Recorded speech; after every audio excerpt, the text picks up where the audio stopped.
Founders Floor, a co-working accelerator for startups. So my name is Nick Triantos. As we mentioned, I'm a VC at a firm called Ignition Partners. Been around about 20 years now, split between Seattle and Silicon Valley, and I work down here. Our office is in Los Altos. Prior to coming on board, amongst other things, I was an angel investor alongside Jim, totally coincidentally.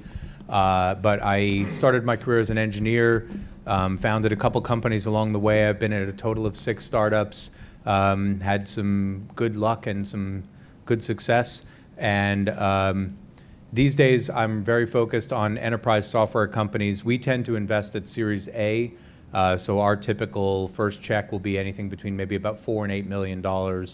And we've invested in companies, people have probably, Splunk is one, Docker, Cloudera, DocuSign, a bunch of companies that people have heard of over the years. And most of what we look for, we'll talk about it, I guess, when we get into the Q&A, is companies that are at the point where they're starting to be ready to go out with the customers, or they have some beginnings of revenue.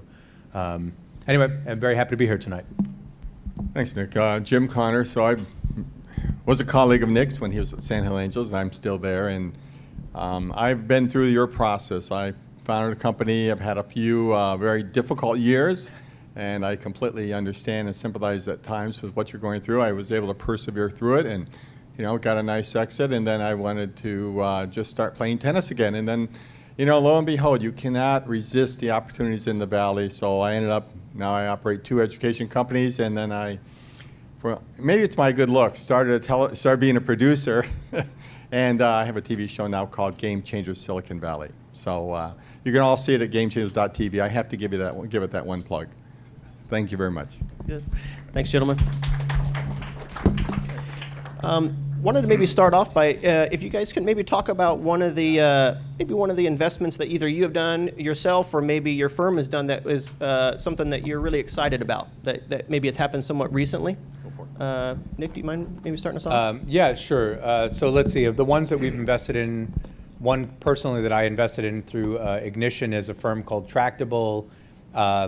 What they do is solve a very uninteresting, unsexy problem that happens to be really huge for a large customer base. So what they do is they analyze auto insurance claims and the photos that people take if you bring your car into the body shop and they have to replace the bumper after an accident. Their software will analyze that bumper or that door or that trunk or whatever and try and detect whether or not the body part really should be replaced or whether it could be instead repaired, repainted, etc. Super uninteresting, super unsexy, unless you happen to realize that there's millions and millions of claims. Insurance companies pay a lot of money per claim to go and do that work already. And these guys are basically automating it with a computer vision system. So it turns out to be that alone is probably about $1 billion business. The hard part about a business like that, for those who are trying to do things in and around AI, is finding a way to get to data. And having data that can train your system is super critical. And in this case, they were able to make a partnership. And instead of going and finding the best company in the industry with whom to partner, they found one that was a couple of notches behind. And the big advantage of that was they were able to get much better negotiating leverage in that partnership. So they basically got access to this data, permission to use it more or less in whatever way they wanted without giving up terribly much. So that's a company that went from basically 0 revenue when we invested a year ago to now it's multiple millions of dollars in revenue, and they're looking at many times over growth again this coming year with several of the big insurance companies in the U.S. and Europe. I think that's a very, very interesting company to me. There's a lot of bluster around technologies like AI, and there's very few companies who are actually using those kinds of techniques to go and solve real problems that big customers actually have to pay for. So that's one that stands out for me. So I have to think back a little bit about a company that, because angel investing is such a tough deal that a lot of companies just don't make the next horizon or they don't make the next threshold, but we have a handful of them. And one of it's relatively recent, is a company that was doing work in education. I happen to like education, and that's a very tough market. You know, you got the schools against you, you got the government against you, you got everybody against you. You're trying to innovate. Nobody wants to change, and yet students are failing. So these guys, through some consulting, and they're from New Zealand, they wrote a front end to Google Docs. Everybody knows what Google Docs is. You know, wonderful product, very difficult to organize, but great product. They wrote a front end to Google Docs that served the needs of almost any school, any district, what have you. So the challenge comes down to how are you going to sell this thing? You know, you're going to go around the sales guy and go to trade shows, and lo and behold, if they didn't get Google to pick them up as a natural partner. So it turned out they had a value proposition, excuse me, that Google said, we'll do the IT services of this entire school for free, because that's what they do, and all you do is pay this other company, our partner here, $4 a month for each student, and they're going to do all the front-end work for you, so everybody happy? And they were. So the other dynamic about that is that they not just go after school districts, they went to whole countries. They got the country of Indonesia, and they got parts of India up and running using this. And they didn't actually do that much in the US, because the US is a little more stubborn, I guess. And they're going great guns. They actually turned down an acquisition offer that wasn't enough in it for the investors and the company. And I'm very proud of them. I think they're a great company. I was the deal lead on that within Sandhill. So yeah. Thanks very much. You know, before we kind of go into some of the questions related to fundraising, I thought we'd just maybe talk about, you know, what makes for a, you know, really successful entrepreneur. You guys have, you know, been on both sides of the table, if you will, founder and investor side, but also you've seen thousands of entrepreneurs throughout your career.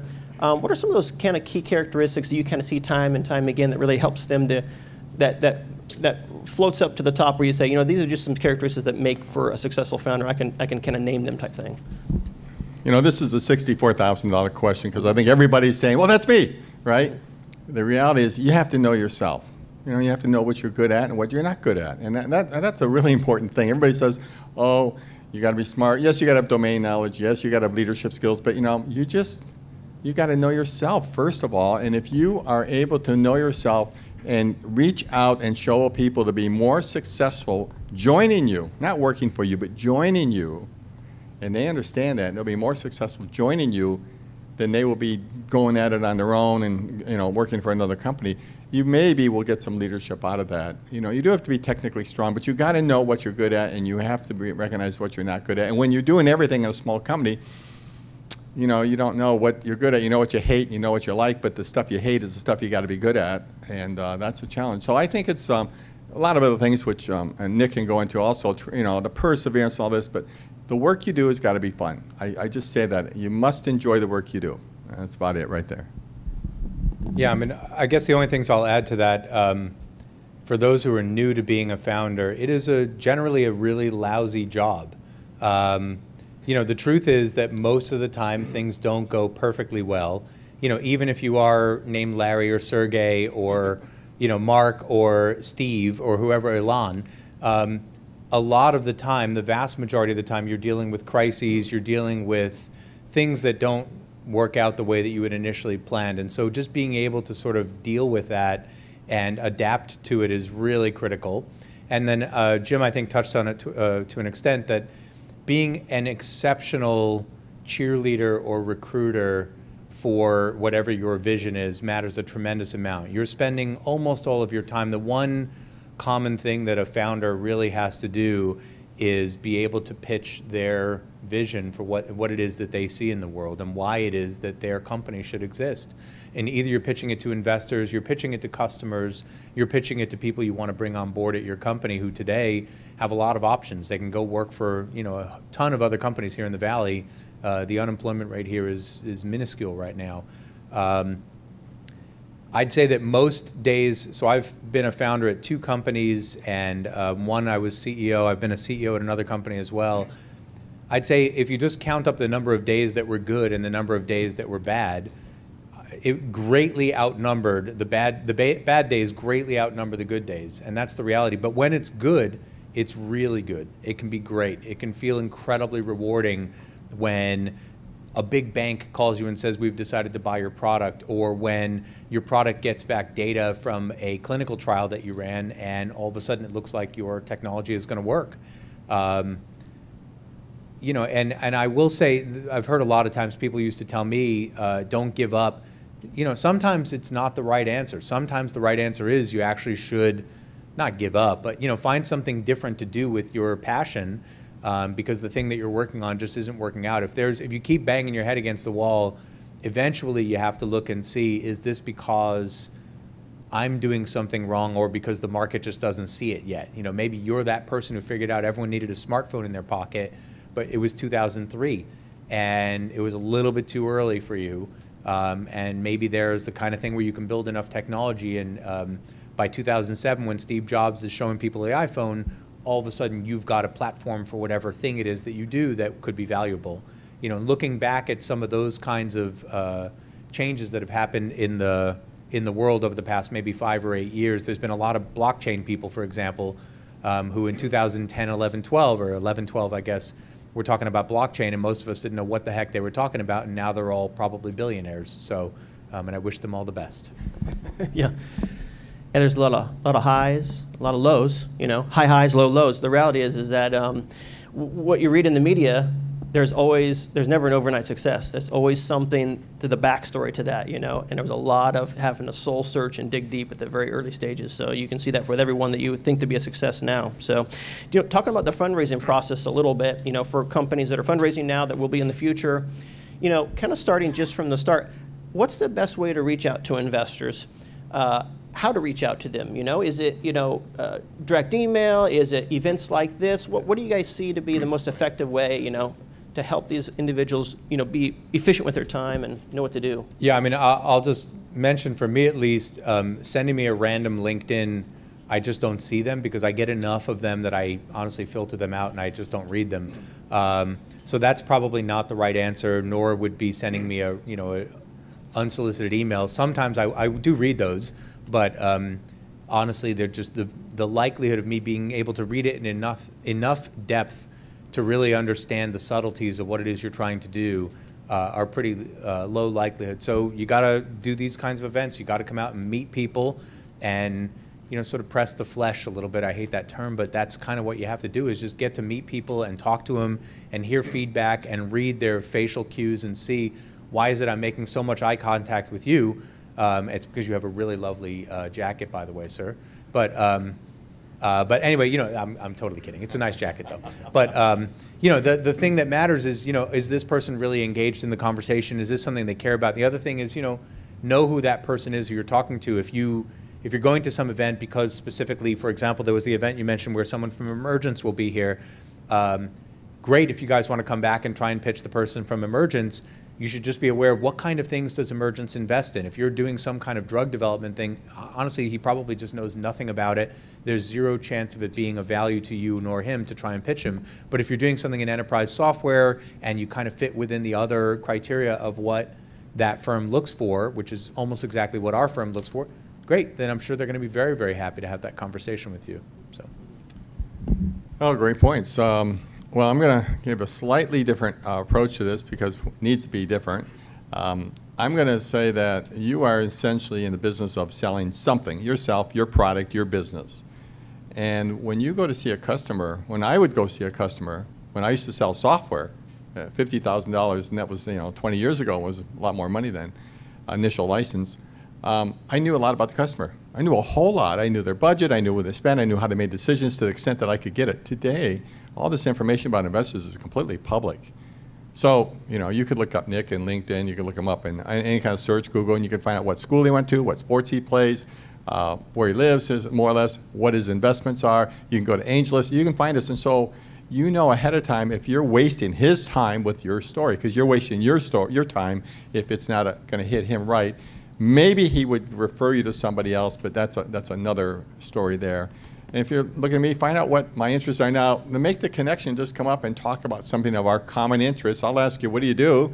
And you'll tell me, and if you know that where my experience is, you'll know that I'm going to have a connection to that. I'm going to talk about, I'm going to be willing to listen.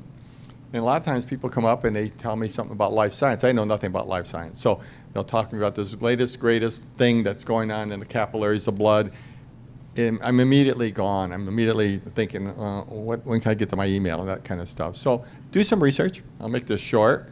don't waste your time with people. Greet people, be nice, but realize you're going to bore them if you come up with a completely irrelevant story to them and it doesn't help your cause any. So, okay. I just want to add one quick point. Because I literally, I don't remember what event I was at, but I was at some event in Las Vegas, and someone walked in the elevator while I was in the elevator going to my room, and they ended up literally giving me the elevator pitch while we're in the elevator, which is, I think, why they call it that thing. And what really matters is get that one sentence thing about what it is you do that matters most. And maybe the one thing is, you know, we built a platform for XYZ thing that has 38 million active users. Okay, immediately my eyes will light up. I don't even know what the thing is you just said you did, but 38 million is a large number, and I would pay a lot of attention to that. Or, you know, we build cryptography software used in the banking industry in Kamchatka. Well, I don't really invest in Kamchatka, and I can immediately know, like, this is not something for me. The thing that matters is figuring out really quickly how to get to your point. And for me personally, at least, I would prefer people not say, oh, I'm, you know, Yelp for blockchain, or I'm Google for, like, just give me something a little bit more substantial, but you got to figure out how to get that super succinct description of what it is that you're trying to do, or what it is you have done, that will grab someone's attention very, very quickly. As Jim said, otherwise, you know, they're sort of thinking about when can they get back to their email. You know, and understanding the investor's side of the fence here, the reality is that on a Series A side and beyond, they're making 10, 12 investments a year. That's it, you know. On the other side, if it's on the seed or pre-seed or angel, then maybe 25, 30 max. So, I mean, they have to see, and they're only investing 1% of all the pitch decks that they, you know, see in the meetings they take. So, I mean, they have to see a lot of companies throughout the year, and so they just don't have time to sit with the ones that, you know, they just know are not a good fit. So, you know, not wasting everybody's time is super important. So doing your homework on those individuals helps everybody, you know, grease the wheels a little bit through the whole process. So, you know, I'm talking about the fundraising process, you know, just so the folks here who are starting that fundraising process understands kind of what they're getting into and what they need to think about. Maybe some advice on this, like, you know, just the basics, like how much time they need to allocate in their minds for the whole fundraising process from the time you start to the time that money is wired in the bank account. Or maybe, you know, also, you know, advice on, you know, how many individual investors you're going to need to pitch, you know. A lot of people have a misunderstanding that it's, you can count them on your hands, you know, and I think there's a different reality to that. So, Matt, I'll answer that initial question by asking you, how many girls do you have to date until you get a girlfriend? That's basically the same answer. Yeah. It depends. How lucky did you get? Who did you meet? How much effort you put into it? There's no single one answer. But I do think, I'll give you one point, that you're going to ask for a pre-money valuation, right? You're all going to, the investor at some point are going to say, well, what is your company worth? Whether it's a note with a cap or an actual pre-money and an equity round. And so you need to really, in my opinion, one of the most important things you can do is think about how you justify that value. You know, a lot of people come in to give me a pitch and they talk, and this is great, great. What's your valuation, your pre-money? They're thinking, what can I get out here that this guy won't barf, you know? And that's, to me, one of the most important things that you need to get set in your mind, and there's a lot of ways to do it. And you don't, in today's market, especially for the angels, not for the venture crowd so much in venture firm, but a lot of companies are just way beyond what an angel group will do. An angel group will invest roughly at a pre-money valuation, probably as low as 2 and as high as about 8. But if you're going to go at 8, you've got to have customers, you've got to have revenues, you've got to have traction, you've got a lot of things. And the mid spot is really $4 million as a pre-money, assuming you've got a product that's demonstratable, references, all that good stuff. So if you come in and you start talking about a number that's just too distant and doesn't make sense, and you think you're making a good story, waving your arms, I can guarantee you you're not. So be succinct, have credibility behind it, use some metrics if you need to. Those are the most important things, and then you'll get traction. Yeah, maybe the only thing I'll add, with my last startup, which it grew pretty nicely, and I was able to get a very good outcome for the company. When I was raising our Series A, my spreadsheet that tracked all the different VCs who I had reached out to, there were 175 no's on the spreadsheet, just to get back to that point. And this was a company that we had JP Morgan as a very large customer. They were about to do a multi-million-dollar deal with us. We had Wells Fargo as a customer, Deutsche Bank, Deutsche Telekom. I mean, these were very, very real customers. And, and the company, as I said, had a really great exit ultimately. A lot of no's, and part of that is just because the matchmaking process is difficult. And so you should be prepared. The question about how much time does it take? I mean, from the point when I was at Sand Hill Angels, at least, from the point at which we met the company and decided, okay, yeah, these guys are, or gals are credible and interesting, it could be maybe anything minimum 4 weeks, maximum maybe 10 weeks until we actually would wire the money. But the process of actually finding, are you the right fit with Sand Hill Angels or with any other group, and are they the right fit for you, and so forth, that can take months. And, and that's a bummer, because that's time that you want to be able to spend building your business, hiring people, finding your customers. But, it is a real investment of energy, in part because you're asking Jim to take money out of his wallet and write it directly to you, or for me to take it out of the wallets of my limited partners, of my investors, and write it into your company. And so it's a big commit both ways. And the other piece I think that would matter, by the way, that in the beginning I didn't really appreciate maybe how important it is it's not just about you convincing them to write the check. It's also about you figuring out, are these people who I want to be in business with? Because that's ultimately what you're doing. And figuring out, are they the type of people who I think can add value? Are they the type of people who, if things go sideways, I'm not going to get hung out to dry? So it's an interview process that has to work in both directions. So don't just go in thinking Nick has access to a $200 million fund, therefore I need to go be nice to Nick. Maybe I'm a total ass and you want nothing to do with me. And, or maybe it's just simply my experience is totally inappropriate for the kind of things that you need. But when you take my money, you're not just taking money from me, and same is true with angels. These are people who are becoming a part of your company in some way, shape, or form. And you just think of it very much, again, the metaphor of being married. These are people that you really have to figure out that you want to commit to some number of years of your life being invested with them. Final question before we start the pitch event. But in regards to companies that are going to be pitching tonight, maybe a little advice for them on, we talked about the types of pitches you have. You have the elevator pitch. The goal is to get a sit-down meeting where you have maybe a full 45 minutes, potentially with the attention of the investors, with maybe some of their partners in there. But in order to get to that, you have these different types of pitches that you have to have. For the folks that are here for this 5-minute pitch, it's a very common type of pitch to have. What are some of the key elements that they need to have in this to be able to help get that sit-down meeting with you folks and other investors like yourself?